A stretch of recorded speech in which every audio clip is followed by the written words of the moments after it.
विंध्य क्षेत्र के लिए। आप सब जानते हैं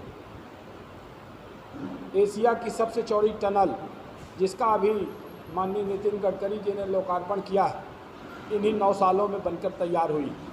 वाइट टाइगर सफारी, जिसका लोकार्पण प्रकाश जावड़ेकर जी ने किया था, ये भी इन्हीं 9 सालों में लोकार्पित होने का काम हुआ है। विश्व का सबसे बड़े सोलर पावर प्लांट में से एक, जो अभी नरेंद्र मोदी जी ने, माननीय प्रधानमंत्री जी ने लोकार्पण किया है, वो भी इन्हीं 9 सालों में बनकर तैयार हुआ और विंध्य और रीवा के लिए बहुत बड़ी सौगात है।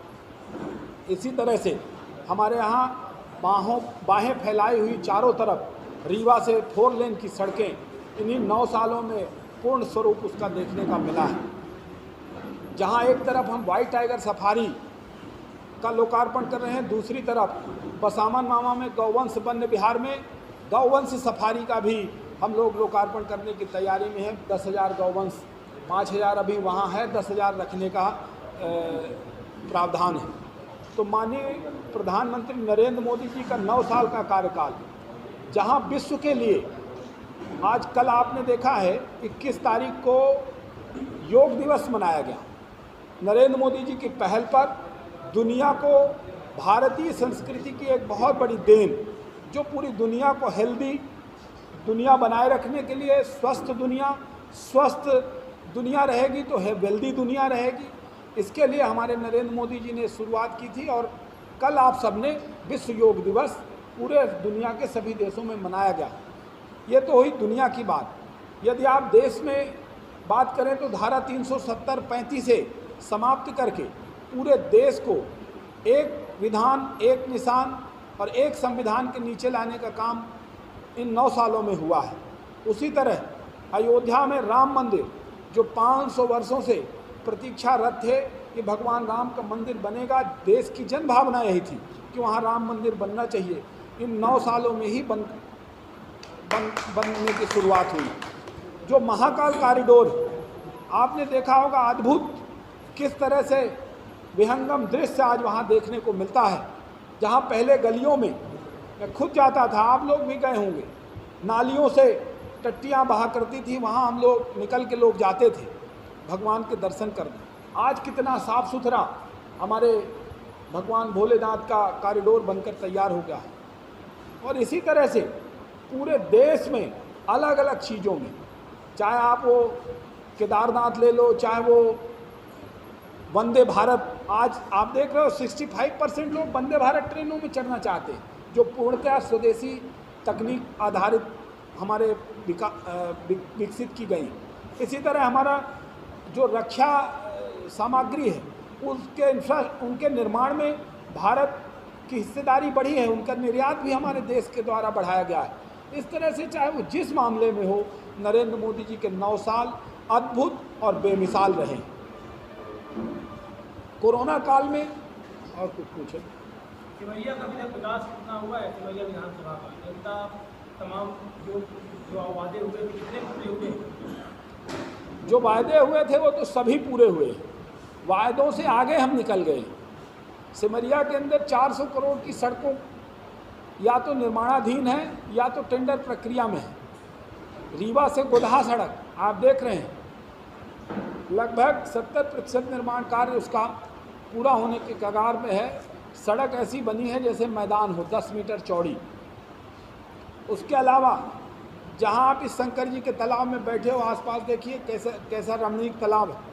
इसके पहले यहाँ लोग आना पसंद नहीं करते थे। आज आप किसी से पूछो नगर के अंदर, ये तालाब लोग सुबह 500-1000 लोग यहाँ घूमने आते हैं। उस पार आप चले जाओ तो सिमरिया में छमुआ स्टेडियम सरदार भगत सिंह स्टेडियम के नाम से जाना जाता था। न बाउंड्री थी, न स्टेडियम था, न लेबल था। आज पूरी बाउंड्री बना के, पवेलियन बना के, स्टेडियम के बगल में एक वहाँ भी पार्क बना दिया गया है। हमारे नगर के लोग वहाँ भी घूमने जाते हैं। सिविल अस्पताल 20 करोड़ की लागत से सिमरिया में स्वीकृत कराया गया है। 45 करोड़ की लागत से सीएम राइज स्कूल स्वीकृत कराया गया है। दोनों के टेंडर लग चुके हैं। सिविल अस्पताल का शीघ्र ही भूमि पूजन होने वाला है और Simaria CM rise school tender प्रक्रिया में है। सिमरिया के नवीन महाविद्यालय का लोकार्पण भव्य बिल्डिंग बनकर तैयार हुई। आप कभी विजिट करिए, वहाँ हमने शानदार रोड बना दी है और शानदार उसके बाउंड्री वाल और पार्क वगैरह का डेवलपमेंट हम वहाँ करने जा रहे हैं।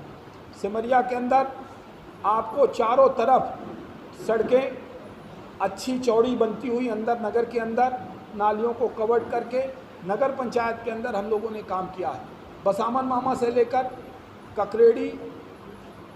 ककरेड़ी से मैनहा ये पूरी सड़क जाएगी। बसामन मामा से बैदहा, बैदहा से जदुआ, जदुआ से बमनी अजमेर, बमनी अजमेर से गड़िया, गड़िया से पियामन, पियामन से ककरेड़ी, ककरेड़ी से मैनहा, मैनहा से कटाई। फिर कटाई के आगे आप अतरी, भलुआ, देवगांव, चौरा, बरा, ओबरा, खमरिया और भमरा 100 करोड़ की सड़क मंजूर हुई है जो EFC में है। अभी कुछ दिनों में इसके भी टेंडर लग जाएंगे। तो इस तरह से बहुत सारी ऐसी 400 करोड़ की सड़कें, 80 करोड़ के ब्रिज, 8 ब्रिज हमारे सिमरिया में मंजूर हुए, जिसमें से 4 ब्रिज बनकर तैयार हो गए लोकार्पण और 4 ब्रिज निर्माणाधीन है। 4 बिहार में और ये जो 4 ब्रिज बने ये टमस में, 2 ब्रिज टमस में और दो ब्रिज खोरबाई नदी, 3 ब्रिज टमस में और 1 ब्रिज खोरबाई नदी में, और अभी 4 ब्रिज जो स्वीकृत हुए हैं, 3 ब्रिज वो हमारे बिहार नदी में। सिमरिया विधानसभा में अभी क्या है? देखिए हमारी विशेष तो हमने जैसे सिंचाई प्रोजेक्ट यहाँ माइक्रो इरिगेशन प्रोजेक्ट मंजूर कराया, जो हमारी चुनावी वायदा था 178 करोड़ रुपए का, और वो टेंडर प्रक्रिया में है। 5 से 7 जुलाई को दूसरी बार टेंडर, 3-4 बार टेंडर हो चुका। पिछले दिनों JP को मिला था, JP ने एग्रीमेंट नहीं किया 3-4 महीनों तक। अभी वो टेंडर निरस्त करके JP को ब्लैक लिस्टेड कर दिया गया और रीटेंडर हुआ है। 5 से 7 जुलाई तक में वो हो जाएगा। उसका भूमि पूजन करके जब उत्तरी क्षेत्र और दक्षिणी पश्चिमी क्षेत्र के खेतों तक पानी पहुंच जाएगा, अपने आप सिमरिया उत्तरी और पश्चिमी दक्षिणी क्षेत्र के इकोनॉमी में अपने आप जो बूम आएगा, वो हमारा एक बहुत बड़ा सपना है, बहुत बड़ा लक्ष्य है, जो आने वाले समय में हम उसकी शुरुआत तो कर देंगे, लेकिन आने वाले 1-2 साल में वो पूरे होंगे। दुनिया में प्रधानमंत्री मोदी जी का डंका बज रहा है, तो विश्व भर के लोग उनका गौरव मानते हैं, लेकिन अपने देश में कांग्रेस पार्टी ये कह रही है कि देश देखिए, जहाँ तक कांग्रेस का सवाल है, ये सत्ता के लिए बौराए हुए, इनको लग रहा है किस तरह से इनको सत्ता मिले, तो अनर्गल आरोप नरेंद्र मोदी जी के ऊपर लगा रहे हैं।